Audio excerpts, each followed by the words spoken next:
Neste vídeo nós iremos apresentar algumas pragas e algumas doenças que foram identificadas no plantio do cajueiro anão precoce da Escola Agrícola de Jundiaí. Bem, o nosso trabalho foi fundamentado numa área do pomar que começa desde a entrada do pomar até o depósito.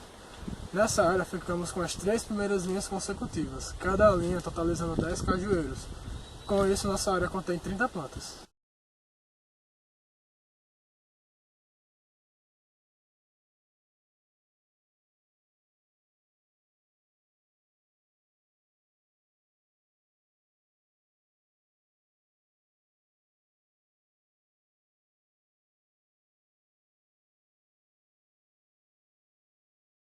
A primeira doença a ser identificada aqui no plantio de cajueiro da Escola Agrícola foi a antracnose.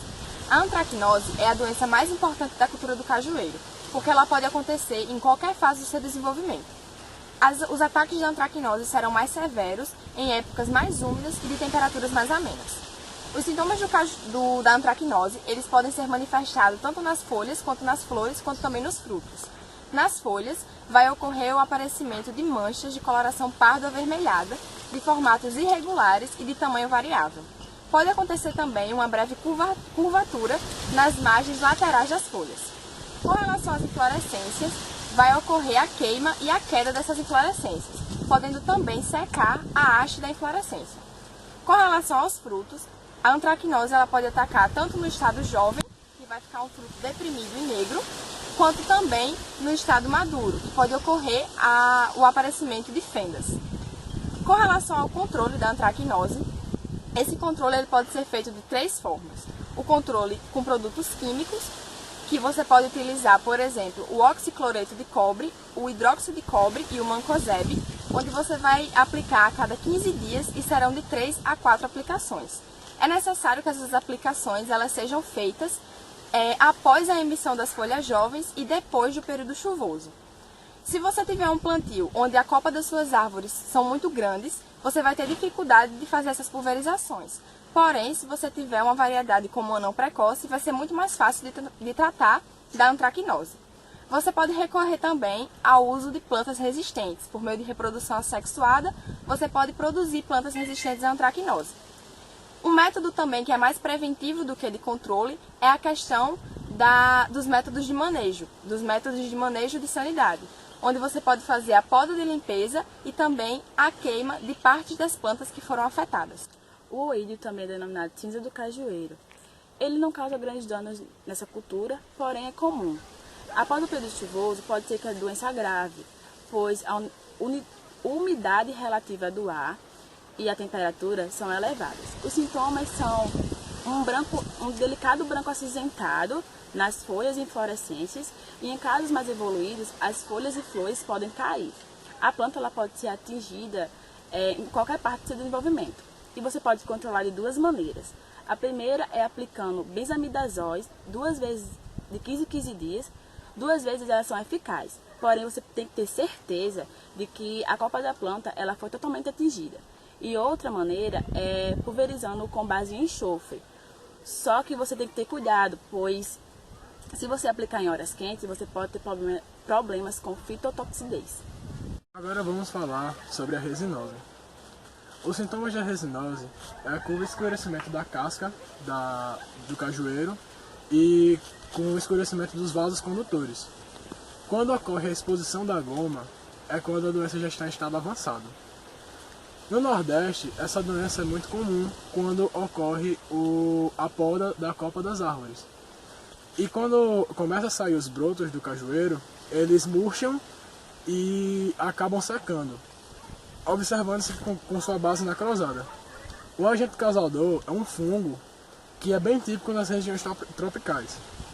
E esse fungo ele aparece mais no tempo de inflorescência do cajueiro, e ele deixa os frutos imaturos ainda, escuros e presos à planta durante semanas antes de cair.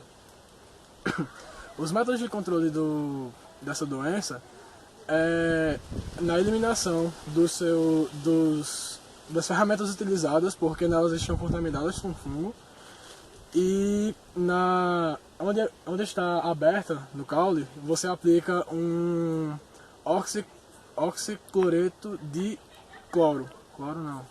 Cobre. Assim, para isolar o ferimento e evitar com que o fungo continue a prejudicar a planta. O mofo preto é um fungo que cresce na superfície inferior das folhas, formando uma massa escura.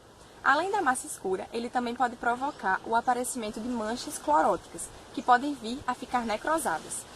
O controle desse mofo preto, ele é o mesmo do controle da antracnose. Você vai utilizar produtos químicos, como por exemplo fungicidas, à base de oxicloreto de cobre, e você vai pulverizar a cada 15 dias no início da estação chuvosa e vai continuar pulverizando até o final. A mancha angular é uma doença que se encontra no cajueiro, que são manchas escuras presentes nas folhas. Essas manchas têm ao seu redor uma coloração clara amarelada, que é facilmente visível contra a luz. Os métodos de controle contra essa doença, a medida de campo, não é necessário, porque essa doença é uma doença que não traz malefícios para a planta, ou seja, não atrapalha em sua produção. A larva do broto terminal é uma larva em que ela ataca o broto terminal. O broto ele morre, e do que ele morre surge outro broto que é novamente atacado. Essas larvas elas formam uma estrutura chamada repolhinho. Essa estrutura elas se abrigam lá dentro. E elas atacam tanto esse broto novo que esse broto ele fica tão deformado que ele não consegue se desenvolver e se reproduzir. E o controle dessa doença é feito com inseticidas registrados para o cajueiro, desde que a planta ela tenha sido atingida 20% por essa praga. É o díptero das galhas ou verruga das folhas. Esse inseto ele ataca principalmente as plantas do cajueiro na época do aparecimento das folhas mais jovens, principalmente quando o fluxo foliar ocorre no período úmido. O que acontece é que a fêmea ela faz a postura internamente no tecido vegetal, provocando a criação de várias esferas onde são guardadas as larvas. Essas larvas acabam diminuindo o espaço foliar da planta. Os sintomas dessa planta é o aparecimento dessas esferas, que também são chamadas de pequenas verrugas, de coloração alaranjada. O controle é a utilização de inseticidas registrados no cajueiro. Lagarta da saia justa. A lagarta da saia justa é uma lagarta que, em sua primeira fase, se encontra agrupada nas folhagens do cajueiro. E, em sua última fase, ela se encontra separada e com uma folha envolvida em seu corpo. Essa lagarta traz prejuízo ao cajueiro quando ela se alimenta da folha, assim reduzindo a fotossíntese do cajueiro e trazendo prejuízos. Quando ela se alimenta da folha, deve ser observado, porque se a desfolha for de 60% da parte vegetativa e 40% da parte reprodutiva, deve-se entrar com inseticida. Esses inseticidas têm que ser apropriados para o cajueiro. O dom das inflorescências, ele é uma das principais pragas do cajueiro, pois ele suga intensamente a seiva e causando a seca das inflorescências e diminuindo o número delas. O inseto é um inseto pequeno, de corpo mole e movimentos lentos, pode ter asas ou não. Ele vive em inúmeras colônias das inflorescências e nas inflorescências, de onde ele suga a seiva. O inseto que possui asas, ele é o responsável pelas infestações nas outras plantas. Esse inseto, ao mesmo tempo que ele suga a seiva, ele solta uma substância chamada mela. Essa substância é açucarada e serve de nutrientes para o fungo chamado fungicida, fumagina, de coloração negra. O controle ele pode ser feito de forma natural pelo predador e de forma química